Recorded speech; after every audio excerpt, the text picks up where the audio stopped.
guys! Welcome to my long time no see vlog guys. Ang tagal ko rin walang vlog. So ngayon magba-vlog tayo ulit guys.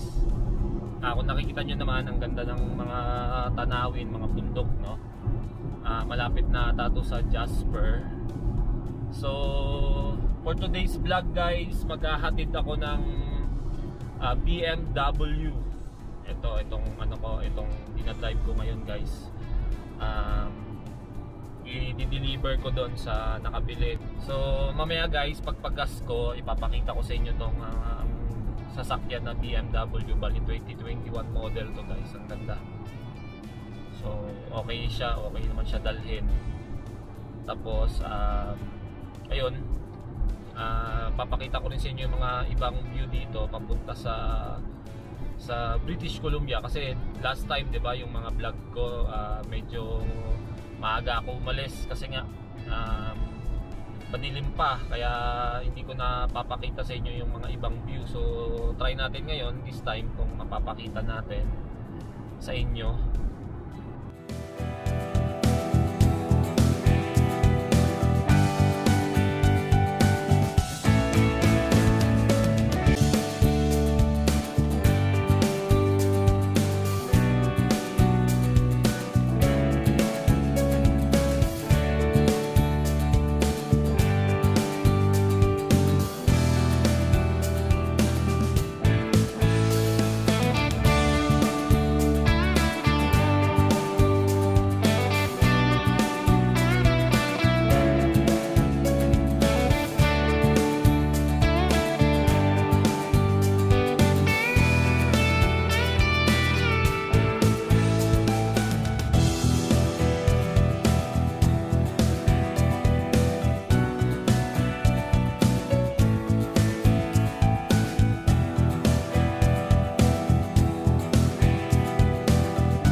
Yo guys, tapos na ako magpagas, no? Tsaka dito na rin ako kakain sa Subway. Pahinga muna ng konti guys kasi sakit sa tuhod. At this time guys, hindi tayo mag-aeroplano kasi may trade-in tong sasakyan. Bali yung bumili, tinrade niya yung sasakyan niyang luma. Alam ko doon din ata kinuha sa Park Mazda, kay Allen to na client, no. So bali ang gagawin ko pagdating doon, mag-hotel tapos kinabukasan babiyahe pa uwi. So ito guys, papakita ko sa inyo yung sasakyan na ihahatid ko. Ito yung BMW. Kaso guys, dahil nga ma-snow, medyo basa yung kalsada, madumi. Ayan siya guys, CX-3 BMW. So kanina guys, nang umalis ako, malinis yan, puting-puti. Kaso ngayon, sobrang dumi kasi nga tumatakbo, tapos truck pa yung mga kasabayan, kaya sobrang dumi. Ayan o. Ayan. Solid din itakbo to guys, 2021 model. Ayan. So ipapakita ko sa inyo guys yung loob. Pakita ko yung loob sa inyo. Bali 5-seater siya, parang CRV. So ayan. Yan yung loob niya. Naka leather seat na siya. Ang ganda ng niya guys, ng seat knob niya. Ayan. So ayan yung loob niya. Ayan. Bago pa. Kahit makita niyo sa manubela, sobrang bago pa. Kahit yung sidings, yan. Naka leather seat siya. Tapos 5-seater siya, tapos doon may trunk sa likod. So meron siyang dito din, aircon din. So ayan siya guys.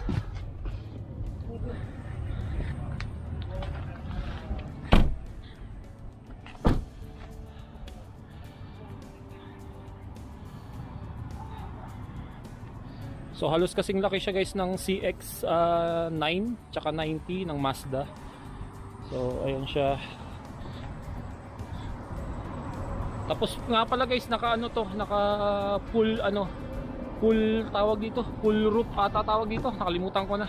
Kasi pag yung kalahati lang, sunroof lang, ito naka full moonroof tawag dyan, hindi ko alam. Comment nyo na lang sa mga nakakaalam. Kasi first time ko naka-drive ng ganito na buong bubong niya is may ganito, yung sunroof. So solid tong syempre BMW. So ayan guys, ayan ang BMW CX-3. Ganda ng view ko guys. Medyo malamig siya guys, no? Pero kaya yung lamig. So ayan, ang ganda ng view. Ganda. Ganda ng view guys, 'di ba? So yun nga pala guys, may kukwento ako sa inyo. Kung naalala nyo si Neil, yung subscriber ko, si Quiz Neil, yung subscriber ko na pinasok ko sa TCS. Pero umalis na rin siya sa TCS kasi nga may nakakuha siya ng mas magandang trabaho. Yung trabaho niya sa Pilipinas, kung saan siya nagtatrabaho sa Pilipinas, ganun din yung trabaho niya dito sa Canada. Kaya mas maganda yung sweldo, so iba yung trabaho, so lumipat siya doon. So tinulungan ko nga pala guys si Kuya Neil makakuha ng first car nila. Yung kotse na nakuha nila guys, solid din, 2024 CRV. Pero used siya guys, pero ang kagandahan is 4,000 lang yung tinakbo. Kasi ang ginawa ng may-ari dati noon is tinrade in sa hybrid na CRV. So ang swerte ni Kuya Neil, sa kanila napunta yung 2024 model. Tapos 4,000 lang tinakbo, talagang bago pa guys. So hindi ko na lang siya guys binlog kasi nga nagsabi ako sa kanya kasi nga may nangyari na hindi maganda doon sa Pilipinas. Hindi ko na lang babanggitin kasi respeto na lang kala Kuya Neil. Ipapakita ko na lang sa inyo yung video nila na kinukuha nila yung CRV nila. So ito yon. Okay. 3, 2, 1. Ayos. Tara, masok tayo sa loob. So ayan guys, hindi ko na binlog, nag-usap kami ni Kuya Neil na sabi ko, Loads, wag na natin i-vlog kasi nga yun nga guys, may nangyari sa Pilipinas na hindi maganda. Pero yun guys, basta nakikiramay na lang ako kay Kuya Neil. So kaya wrong timing, kumbaga wrong timing yung nangyari. Pero yun nga, si Kuya Neil tumawag sa akin na kasi bumili siya guys ng kotse na halagang 2,000, medyo old na talaga. So service niya lang dati simula bahay, TCS. Ang problema kasi 1 year na kami mahigit dito, kaka 1 year lang pala namin. So ang nangyari sa kanya hindi naka winter tire. So papalitan niya ng winter tire, imbis na magpalit siya ng winter tire, kumuha na lang siya ng bago. So tumawag siya sa akin na baka pwede ko siyang tulungan. So ayun, kung magtatanong kayo bakit hindi siya nakakuha doon sa Park Mazda, hindi kasi siya na-approve doon sa Park Mazda, no? So dinala ko siya doon kay Boss Jerry doon sa Honda, so doon na-approve siya. Ayun, nakuha niya yung CRV 2024. So ganda pa ng kulay guys. Sinasabihan ko nga si Kuya nila mag-trade kami. Konti lang dagdag ng bi-weekly guys. So ayun, gusto ko lang din i-share sa inyo guys, marami na tayong, hindi naman marami, may natutulungan na tayong kumuha ng sasakyan, no? So may isa pa akong subscriber, sino pangalan nito, si Jazz, nag-message din sa akin, nagpatulong siya doon na makakakuha siya ng Nissan na 2016 doon sa Park Mazda, sakto nandun kasi nakita niya. Ang problema, hindi pa namin matapos-tapos kasi kailangan pa namin ng pay stub nung misis niya. So ewan ko kailan namin matatapos, so abangan na lang natin yung vlog na yon. Tsaka ayun guys, ang ganda ng view ko, ang ganda rin ng panahon, hindi siya malamig, sakto lang yung lamig niya, kayang kaya. So ganda guys. So paano guys, drive na ulit tayo, tapos tingnan natin kung ano yung trade in na sasakyan at sana okay yung sasakyan kasi malayo yung biyahe, 12 hours, no? So kain lang muna ako dito guys, then sipat na ako. So tara.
Guys, andito na tayo sa hotel ko. Bumawi sa akin si Malu, no?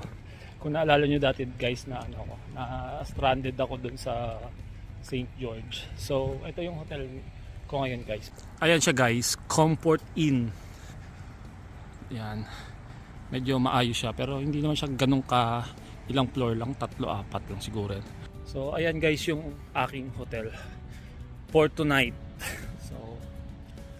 Sana makatulog tayo this time kasi medyo mahaba yung guys, ang biyahe, 12 hours. So tara, ipakita ko sa inyo guys yung yung room. Guys, ito yung room ko.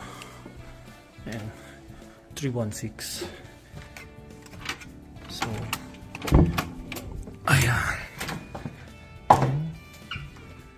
Saan ilalagay itong wala silang lagayan. So ayan guys, ayan yung CR, ayan yung bed, 2 bed, no, ayos. So ayan guys, tapos may view tayo. Yan view natin na warehouse. So ayan guys, ito yung natin, ito yung hotel natin for tonight, no. So bukas magbablog ulit ako guys, kasi Vancouver na rin kasi talaga to guys. So tingnan natin kung anong makikita natin dito sa Vancouver, no. So continue natin bukas. Good morning. Pauwi na ako. Hindi na ako nakapag-vlog guys kasi pagod eh. So marami akong kailangan unahin, maraming gagawin. So ipapakita ko lang sa inyo guys yung tinrade nung bumili, no. Nandito ako ngayon guys, nagpagas ako ngayon. Ayan.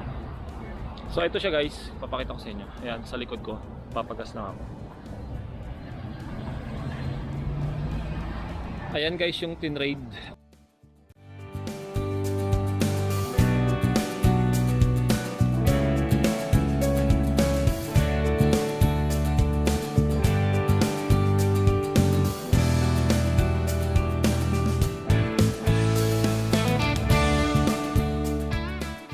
Hindi ko na ipapakita yung loob guys kasi medyo madumi din eh.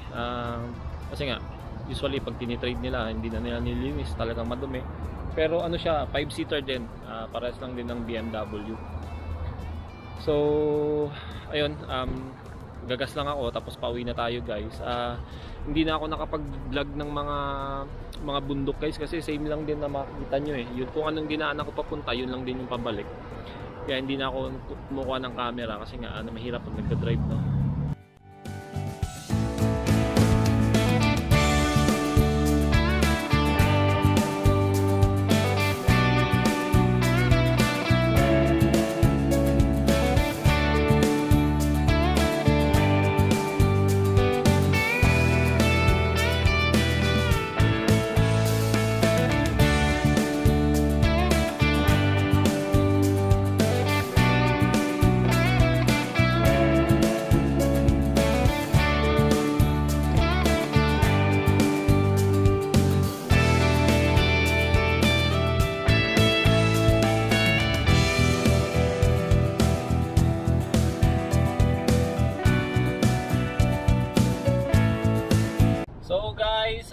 makikita nyo naman, nagdidilim na, no, paggabi na. So ang oras na tinatakbo ko is 5 hours na lang. Nandun na ako sa Edmonton. So wala akong gaanong napapakita, tsaka wala akong pinasya lang kagabi doon sa Vancouver kasi nga pagod din eh. Kasi 12 hours guys yung biyahe ko. Hindi lang 12 pala. Hindi lang 12. Kasi nga mahirap yung yung daan, may snow, may fog, may ulan, halo-halo. Kaya sobrang hirap. Kaya hindi ako nakakapag-vlog gaano. So balikan ko kayo guys pag nandun na tayo sa bahay. Kwentuhan tayo tungkol sa pag-deliver ko dito sa Surrey, BC.